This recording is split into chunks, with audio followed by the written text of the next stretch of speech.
الحمد لله ثم الحمد لله.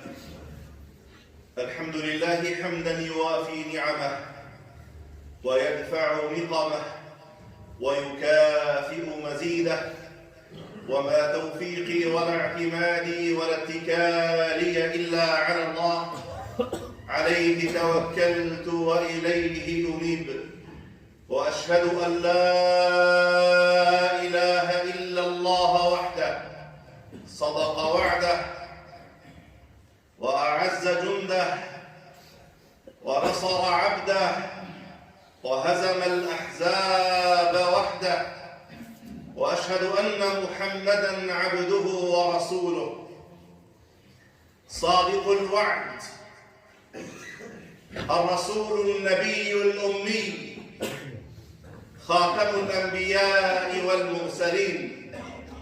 أوصيكم عباد الله ونفسي الخاطئة المذنبة بتقوى الله العظيم، وأحذركم وبال عصيانه ومخالفة أمره، فمن يعمل مثقال ذرة خيرا يره، ومن يعمل مثقال ذرة شرا يره. أما بعد أيها المؤمنون، يقول الله سبحانه: بسم الله الرحمن الرحيم: ولا تحسبن الذين قتلوا في سبيل الله أمواتا بل أحياء عند ربهم يرزقون فرحين بما آتاهم الله من فضله ويستبشرون بالذين لم يلحقوا بهم من خلفهم ألا خوف عليهم ولا هم يحزنون يستبشرون بنعمة من الله وفضل وأن الله لا يضيع أجر المؤمنين. عندما تطول المعارك وعندما تطول أي معركة بين الحق والباطل، فاعلموا أن الحق منصور بإذن الله. طالت معركتنا بين أهل الباطل، بين النصيرية والروافض، بيننا وبين الغرب، بيننا أهل سنة وجماعة، وبين المعتدين الظالمين الشيوعيين الملحدين الذين لا يرأبون في مؤمن إلا ولا ذمة، همهم ألا يبقى مسلم على وجه الأرض. ولكن الله مع أهل الحق، ونسأل الله أن نكون منهم، فالله سبحانه وتعالى من وعده أنه ناصر الحق ولو طال الأمد. طالت المعركة سنوات طوال، تغيرت الحكايات في أهل الشام، حكايات وحكايات وقصص وروايات، ولم يبقى بيت إلا وفيه قصة حزن، ولم يبقى بيت إلا وفيه شهيد أو جريح أو أرملة أو يتيم. تغيرت المعالم وتغيرت الأعراف. كنا نحترم رجلا أنيقا يلبس ثيابا أنيقة، وكان الرائد في شارعه، ولكن اليوم تغيرت المقاييس وتغيرت المعايير. لما ترى مجاهدا فقيرا تلطخت ثيابه بالطين، هنا الاحترام وهنا اللباس الذي يحترم. الفقر والقلة والطين واتساخ الأرجل بالطين وتمزيق الثياب في الرباط، إنها لأعراف قد تغيرت. إن هذه البلاد بلاد تحترم كل الأوقات وتحترم كل الأبطال في وقتها. في بلاد الشام تغيرت الهوية بلاد عجيبة يغدو بها المقتول حيا، تسيل بها الدماء طاهرة زكية، الطين أصبح رمزا للبطولة والحمية، والشاب المطيب والمزين غدا اليوم رزية، والشاب المجاهد الحر الأبي غدا عند الإله هو خير البرية. فيا من هاجرت عنا وتركت هنا القضية، ألم تعلم أن البطولة أن تبيع اليوم دنيا وغدا تكون لك الجنات العلية. يا شباب الأمة، يا شباب هذه الأمة، الخير فيكم، والنبي صلى الله عليه وسلم يقول: الخير في هذه الأمة إلى يوم القيامة. ظننا أن الحرب قد انتهت، وظن الناس والمرجفون أن رجال الأمة قد قعدوا، وظن أهل المصالحة أن المجاهدين قد ناموا، وظن أهل الباطل والمنافقين أن رجال هذه الأرض قد استسلموا من شدة الفقر ومن قلة الحيلة ومن شدة البرد، لنتفاجأ أن أبطال هذه الأمة يعودون أحياء يعيدون لهذه الأمة مجدها.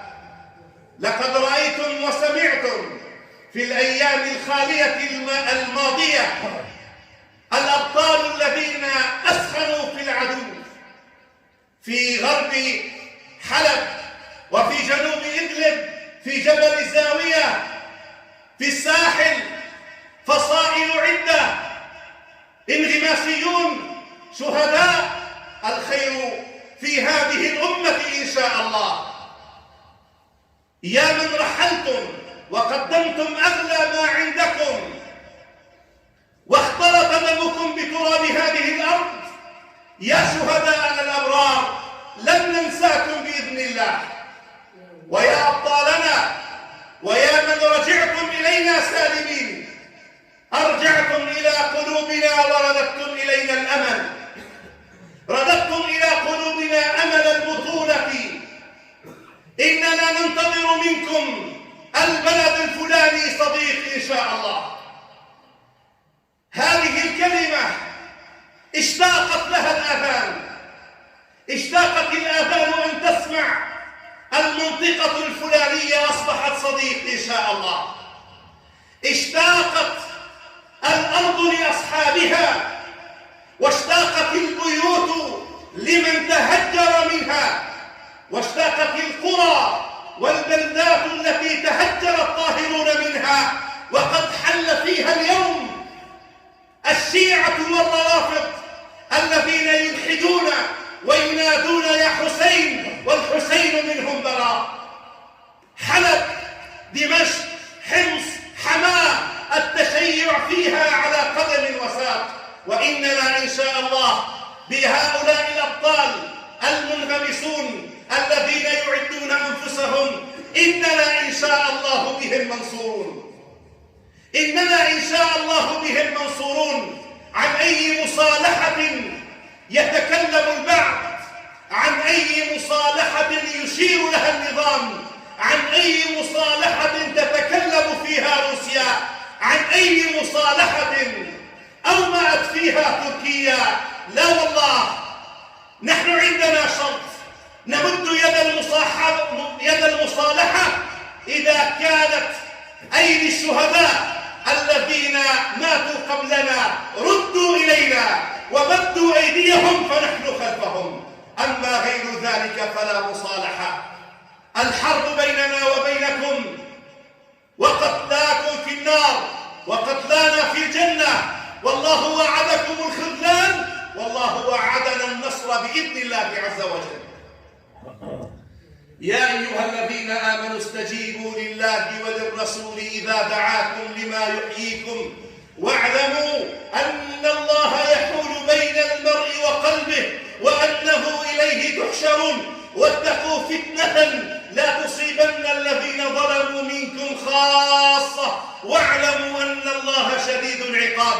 يقول عروة بن الزبير رضي الله تعالى عنه وأرضاه أن هذا النداء من الله: يا أيها الذين آمنوا استجيبوا لله وللرسول إذا دعاكم لما يحييكم. قال: ما يحييكم هو الحرب، وليس كما يظن البعض أن الحرب هي مميتة، بل إن الحرب هو الذي يحيي إن شاء الله.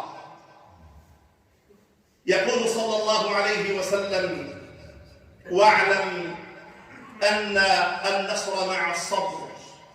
اعلم أن النصر مع الصبر. يا أيها الذين آمنوا اصبروا وصابروا ورابطوا واتقوا الله لعلكم تفلحون. اعلم أن النصر مع الصبر، وأن الفرج مع الكرب، وأن مع العسر يسرا.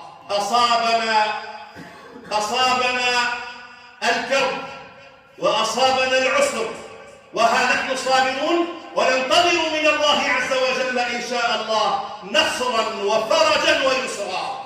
ويقول صلى الله عليه وسلم: لوددت أن أغزو في سبيل الله فأقتل، ثم أغزو فأقتل، ثم أغزو فأقتل. هذا خاتم النبيين وحبيب رب العالمين يتمنى على الله ثلاثا: أن يغزو فيقتل.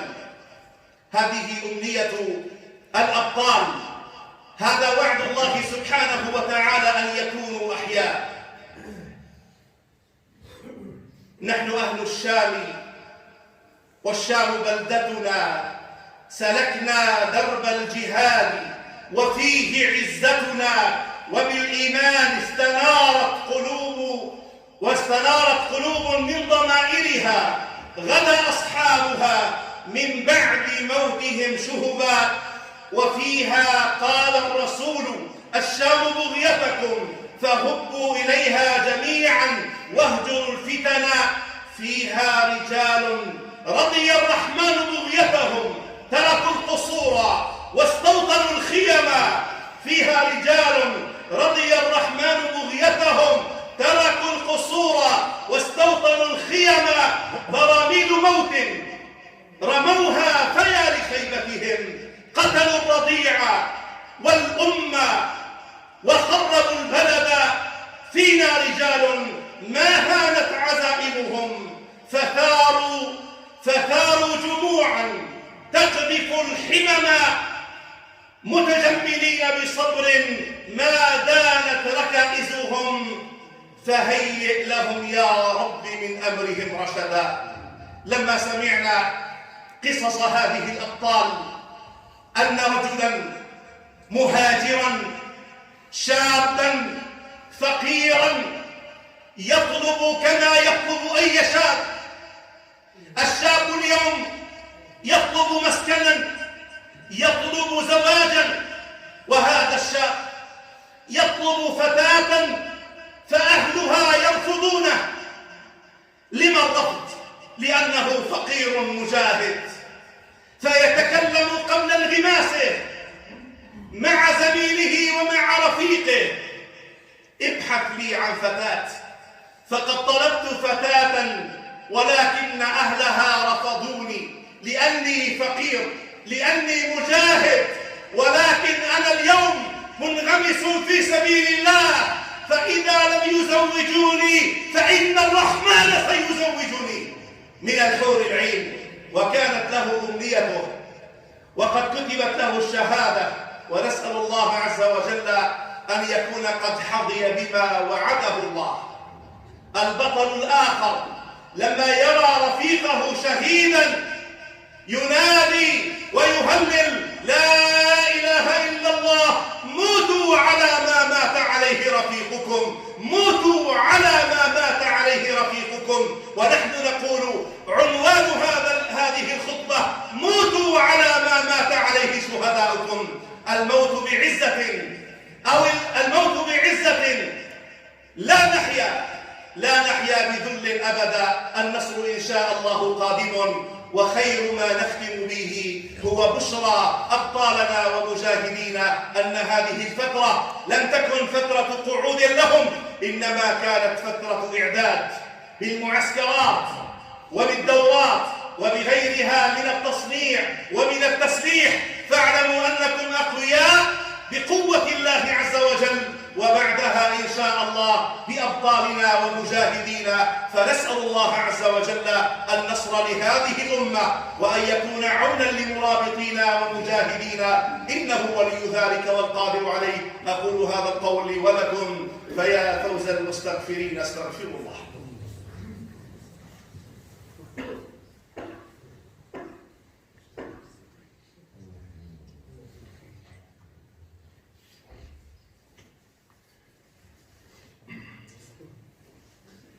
الحمد لله حمدا كثيرا كما أمر، وأشهد أن لا إله إلا الله، وأشهد أن محمدا عبده ورسوله.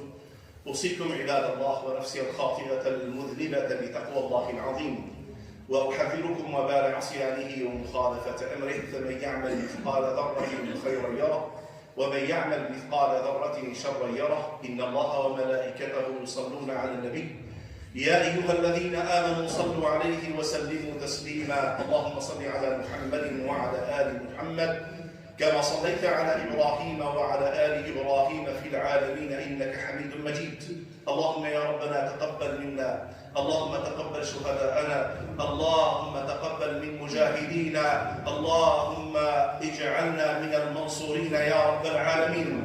اللهم تقبل شهداء هذه الأمة، اللهم اشف جرحانا ومرضانا، وعافي مبتلانا، وارحم موتانا، وفك معتقلينا يا الله. اللهم كن لمجاهدينا عونا ونصيرا، اللهم وحد كلمتهم، اللهم رص صفوفهم يا الله، اللهم سدد رميتهم، اللهم اجعلهم من المنصورين يا رب العالمين. اللهم يا ربنا عليك بأعدائنا أعداءك أعداء الدين، فإنهم لا يعجزونك يا قوي يا متين.